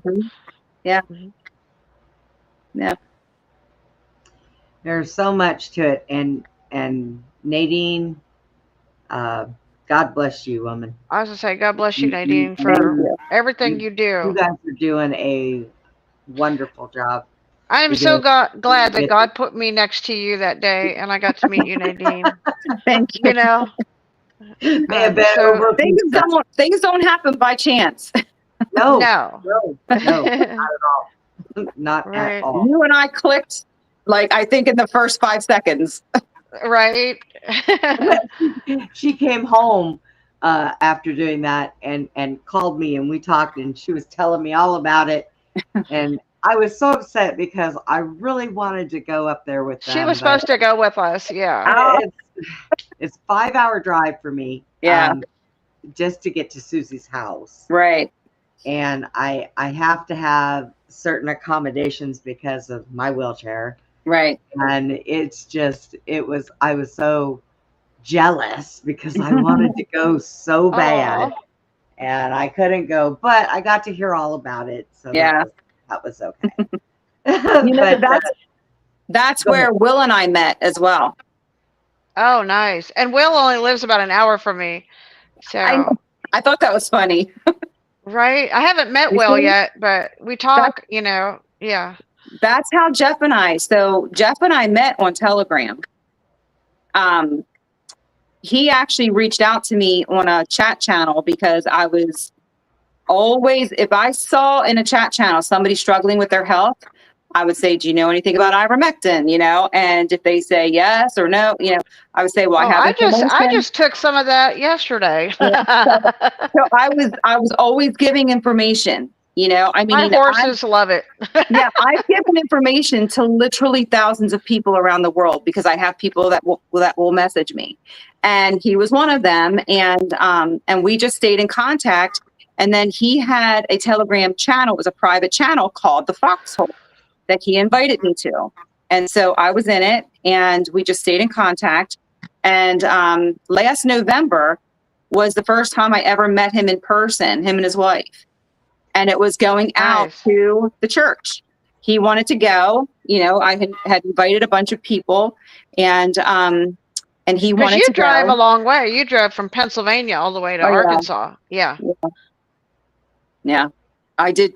We would go down to Tennessee. We would stay with my friend Nancy because she went as well. And then we would stay the night, and then we would drive from her house out, which was like 10.5 hours from her house. And then I would do the same thing going back. I would go out to her house, spend the night, and then take the rest of the trip the next day. Yeah. So, but I've met a lot of really good people from out there that's, you know, across the country now. Awesome. Yeah. I just wish I lived close to all of you guys. No, I have Right? I have Me too. somebody that I know that lives in Pennsylvania, And I every now and then will go on to a live feed and keep an eye. You know, I have certain little homeless people out there that are on the streets, and I contact that person. I said, look, can we do something to, you know, make sure they've got blankets? You know, Right. I get on there the other day, and there is somebody who has a barber shop. And apparently, this person goes once a month out there, stays there all day and half the night, shaving all the men, giving Oh, everybody haircuts. And yeah. I'm like, oh, look at that. Mhm. And then there's another person that drives up in a van and hands everybody out food. And I thought, wow, you know, and this is it, people. People, Mhm. people are taking care of our people. Mhm. Government doesn't care. Stop thinking that they do, Right. because really, they do not. No. They do not. We can It- govern ourselves. We don't That's need right. the government. I've always said it. We just need to march into the Capitol, wrap everybody up, toss them out on the street, and say, "You're fired. We don't Yeah. need you. You're fired." Because it's ridiculous that, you know, tax money, this money, that money, it all goes to them, but they have fat pockets, Yes. and we're trying to put together pennies just Mhm. to be able to buy a loaf of bread, Mhm. and they don't care. Yeah. 2 No, cents about it. I have a son. He's 29 now. He'll be 30 in January, and he has autism. And his whole life, I've tried, you know, in many ways to get services and, you know, different things. And before COVID, I tried again to get him services because I think they're called like wraparound services or something. I didn't even know most of his life that he should have had a representative from the government, from the state, to basically inform me of what services are out there. So we were basically kind of on our own, you know, and because there's nobody out there that's going to just tell you, hey, you can get money for this, or, you know, you can get help for that, or he can do this, you know. And so my goal was, because he's a gamer, so he's in his room, you know, we did like a little apartment down in our basement for him. And that's where he stays because he wants to be on his game all the time. So we struggle because I don't want him being on his game all the time. I want him to be, Right. you know, involved. And so that was the main thing that I was trying to do, was to get him services so he can participate in things and get to know people, you know, activities and things. I'm like finally done. I'm done because, you know, then COVID hit, then you couldn't get a hold of anybody. You couldn't go anywhere, you know, just all of that stuff. And then they just gave me the whole runaround, and I'm like, you know what? I'm just done. So luckily we had him at a Best Buddies picnic over the summer. So we connected with some really good people. And now he's in Special Olympics. So now he's going every Saturday to go bowling, you know. So he's finally getting out to at least do something on a weekly basis to get to know some other people. And hopefully he'll get some more friendships out of that, you know, so he can start being more active and getting out of his room, you know, because he doesn't drive. So, you know, if there's somewhere he has to go, somebody either needs to come pick him up or we take him, you know. But feel So we'll his have to pain. hook him up with Joel, because my son is always doing the game thing. So they can, you know. yeah, Yeah. he would love that. Right? I've got a young man here. What, Tommy? Here that I worked with a young man here for 5 years. Same kind of situation. He has Asperger's. Mm-hmm. Had a little apartment in parents' basement, and rarely came out. And we got him involved in like a local bowling league with other folks that the community service board would facilitate once a week, and started making some friends, and it really blossomed, you know. Yeah. And it's huge. Socialization is huge. Isolation is horribly detrimental to the mental health and personal development. Yeah. So it's amazing how just interactions with some other folks can really build confidence And yeah. Well, when you have good people around you, that energy is infectious. It just spreads. Right. Yeah. You know, the same way the negative does. If you have negativity around you all the time, it affects you. So Right. Right. I've actually with people in my life over the past several years, five or so years, I've been getting rid of the poison and I've been harvesting the honey. That's a good way to put that. I like that. I've got You've been a busy little bee, lots huh? of honey. You What part of know, And I've Pennsylvania always are you had a living in? sweet tooth, so That's cool. what was that, Tommy? Did you ask a question? What part of Pennsylvania are you in? what part? What? What What part part of of PA are you in? Pennsylvania? Oh, I'm in York. York. York. Mm-hmm. So Yeah. like Gettysburg is an hour from my house. Harrisburg is like 40 minutes from my house. Lancaster, where all the Amish are, that's like 30 to 40 minutes. Right. I'm an hour from Baltimore.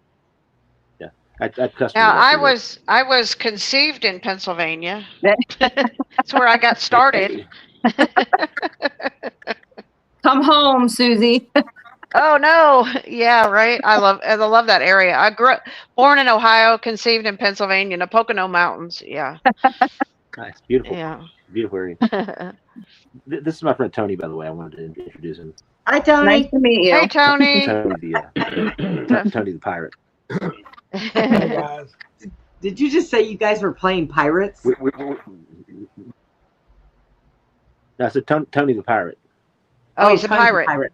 He's a pirate.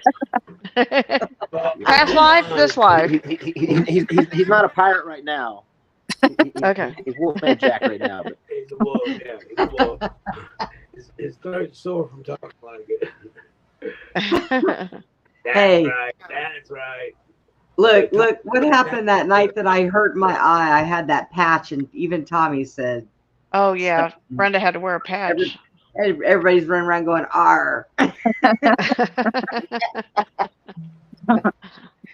And Lord. you know, I can see through that eye now. Look, today, Susie was really busy all day. I had video doctor's appointments, doing interviews, everything. I woke up really early this morning. So I said, I'm going to lay down just for, a little bit before the show. So I tried to lay down, and there was so much going on in my house today that everybody was everywhere.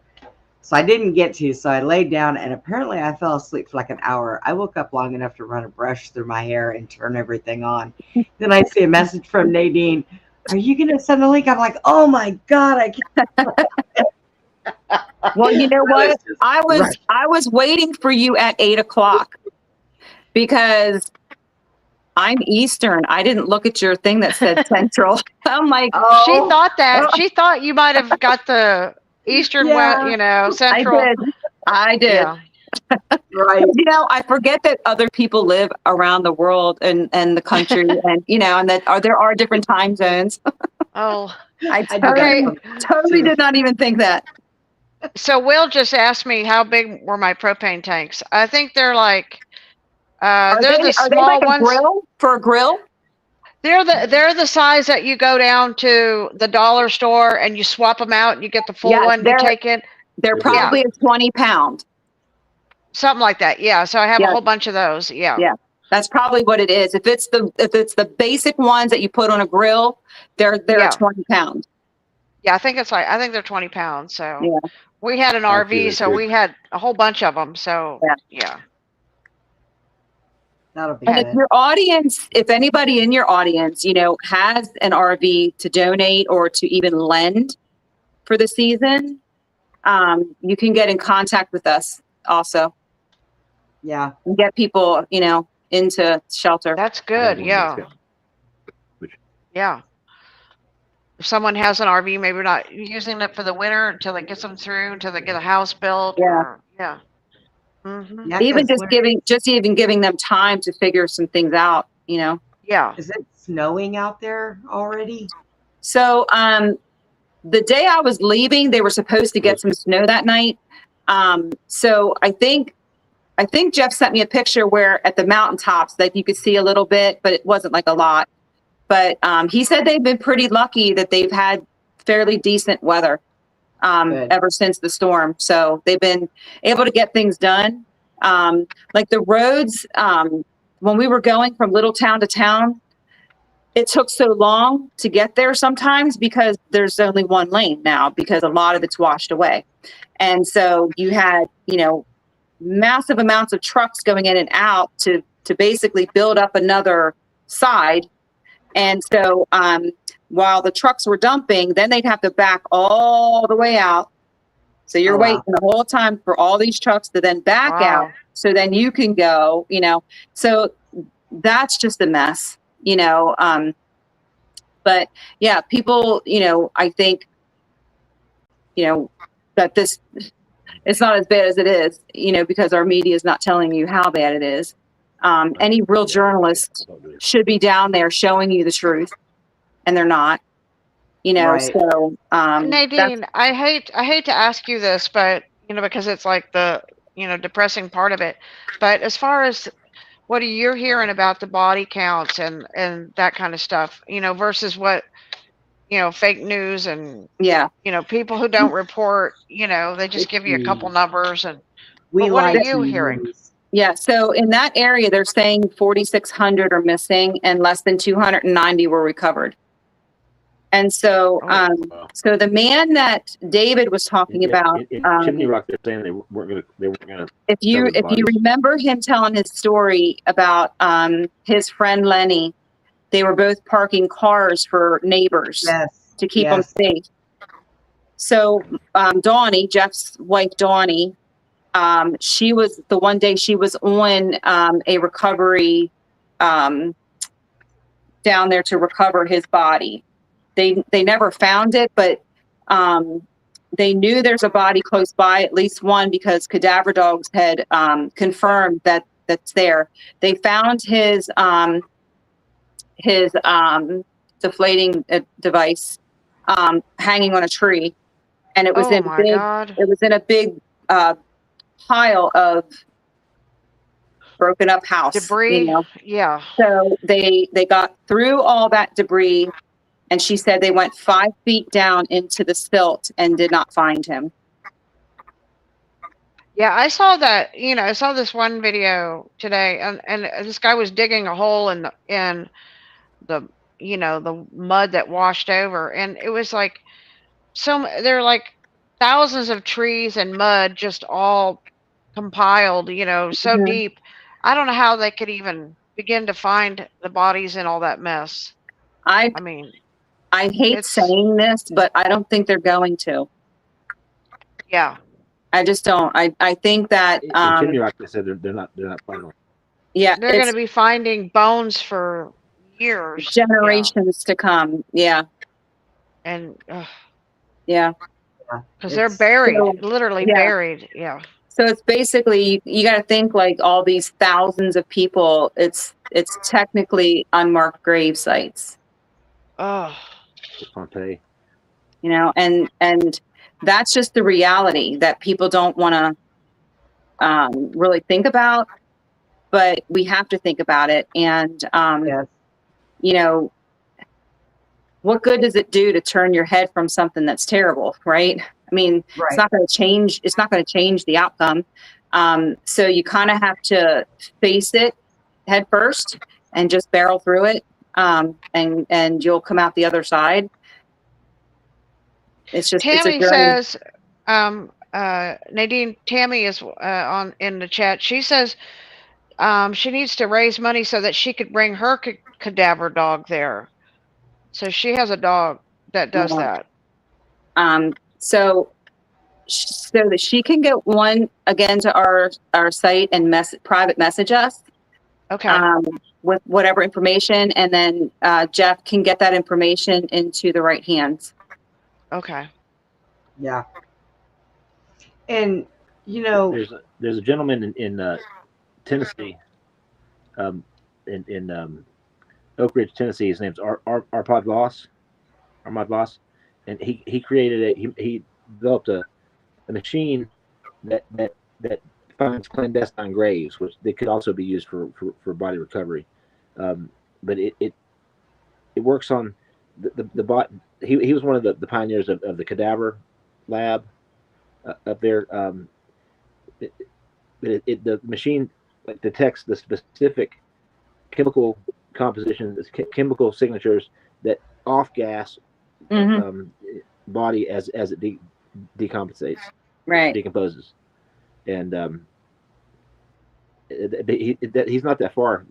Oak Ridge, Tennessee is not that far from there. I'm going to reach out to him. He helped locate the remains of a young lady that was murdered in 1980 here a couple summers ago. And yeah, I hadn't even thought about that. That's something that could definitely need help finding those another people. piece of that he developed with familial DNA, surviving family members. They could take that and you get up on a high point, and he can up to 5 miles away can typically locate remains. Wow. as long as it's not like boulders, like big pieces of concrete. I mean, in some cases that's going to be a reality, but there's some that could be in the mud and stuff, closer and more accessible. And also anybody who is capable, and I know from experience, join a search and rescue. You have to be a certain type of person to be able to do this, though. Yeah. Because I did it with 9/11, and I'm telling you, when you're going through debris and you think you found somebody and you're trying to get them out and all you found is a foot, you have to mentally prepare yourself before you do this. But people need to do this. I did plenty of them. It's times like this when I hate the fact that I lost my leg because I can no longer do this.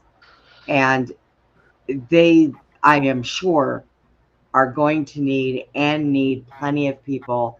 So if you can do it and you can get there, you can get with Nadine. Maybe she can hook you up with some people to help with the, rescue efforts, searching and stuff. I mean, it's needed. It's sad to have to say it. It is so sad to have to go through this, but Nadine's right. The reality is it is not going to go away if you just turn the other cheek. It's not going to happen. And again, think if it was, your family member. Think of it if it's your child or your mom or dad or your grandparents, to try to put in my head of never seeing even a body, to have that closure, to have that person, that I think is even harder than anything, and there was actually where Jeff has his camper at the Bulladine Community Center. There was a man with his camper behind us. He drove from California. Wow. And that's what he's doing. He's doing search and recovery. And so we talked with him for a little bit, and so it was funny because when he said he was from California, I said, "Are you from somewhere else and moved to California, or are you like really from California?" And he said, "No, I'm from California." And I said, "Oh, so there really are good people out there?" So let me go, "Yeah, there's a few in between, but yeah, So we just kind of joked a little bit, but he said, I think he's in the oil business. He said, "I've been blessed." He said, "And I can come out. I have the time. I can afford to do this." Yes. So that's the kind of people that we need, just good-hearted people who just want to help. Yeah, absolutely. Well, we've got a little bit of time left. So once again, Nadine, please remind people where they can find you, how they can help.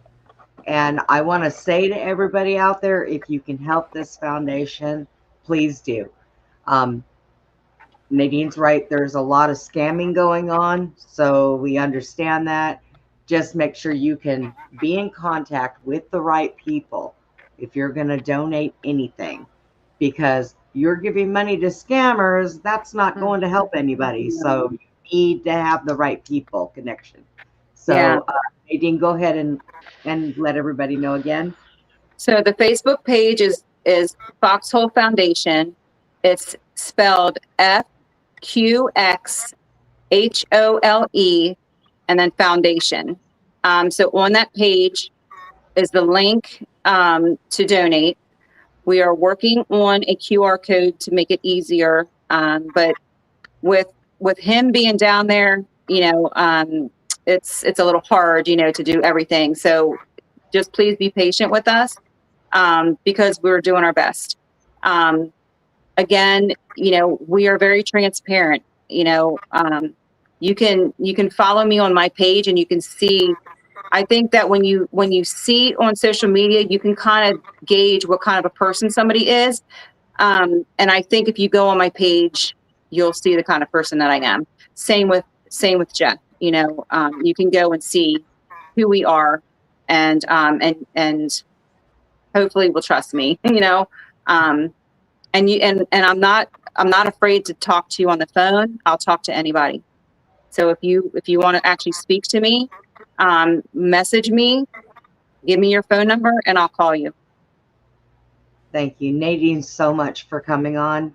Thanks for having me. Well, we're going to do the Yes, best Nadine. we can to pitch in and try to help you also. And I do want you to come back and bring Jeff with you and give us some updates on this. And it's been great. You hear every day, there are angels and there are beautiful people out there. And Nadine, man, You are one of them. You are one of them. Absolutely. One of the best. Thank you. I love you guys.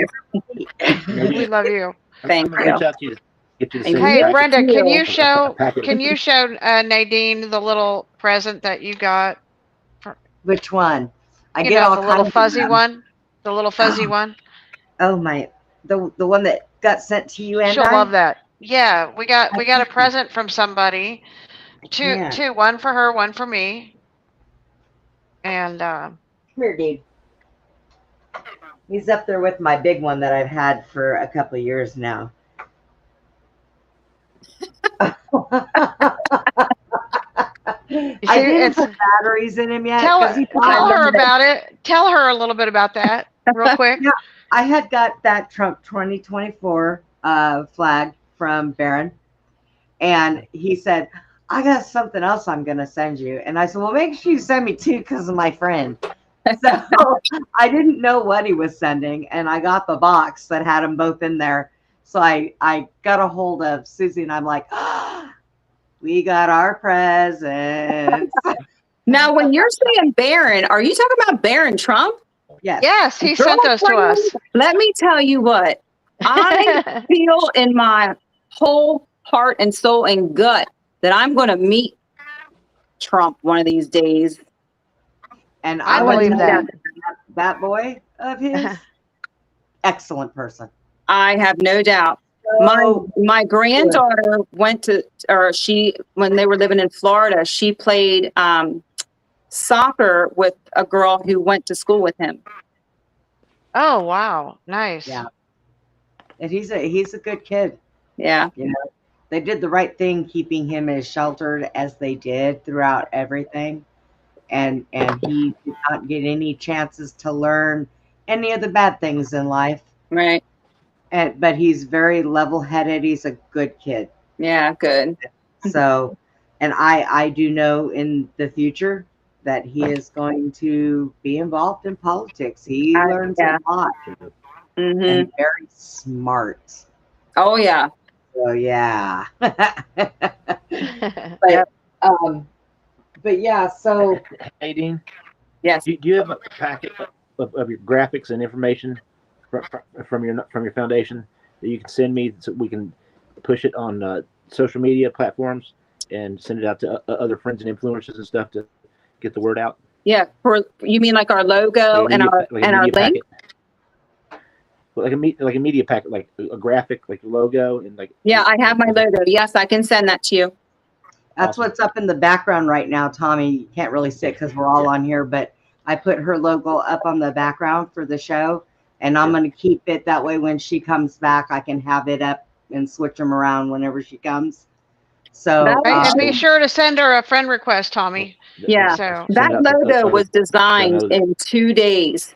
A girl I went to school with answered the call when I reached out to say, is there a graphic designer who would donate their services? And she did. And her name's Deanna Graham, and she did an incredible job. yes, nice. it's wonderful. Tommy's an artist too. Tommy's Yes. multitasked. He's a Yeah. jack of all trades here. Yeah. Football. Let's see. Football, artist. Musician. You name it. Yeah. Carpenter. Bad timing. Yeah.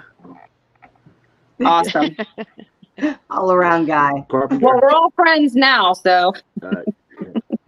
laser technician. And comedian sometimes. This guy Yeah. back here. He's a bricklayer.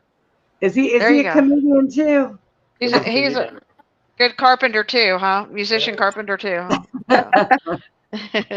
Well, everybody, we are going to go ahead and wrap it up. Tomorrow night, tomorrow night at 8 p.m. Central, we've got Dennis Carroll coming in. And Dennis lives in North Carolina. I heard him the other day going off about some stuff on there that's going on. So I'm not We'll sure. have to get these two connected, Brenda. We'll have to get Dennis and Nadine connected too. Yeah. Because he's, Dennis is a good man. Dennis is a demonologist. Dennis will tell you that he has seen things that no human should ever have to see. But he's a very good man of God, and he does a lot with cryptids and different stuff like that. But he's a very intelligent man. He writes books, poetry, a lot of things. But he's going to be on tomorrow night. Not sure what we're doing. I told him that he can talk about whatever he wants to talk about. So surprise is the limit tomorrow, y'all. It is. So next week, I've got some good stuff coming up, some authors. I've got an author that's written about, and he runs around the planet looking for the crystal skulls. And he does own some. So that's going to be interesting. So we will call it for tonight. And like always, everybody, please be kind to one another. And we will see you tomorrow. Thank Good night, you, everybody. Good night. Good night.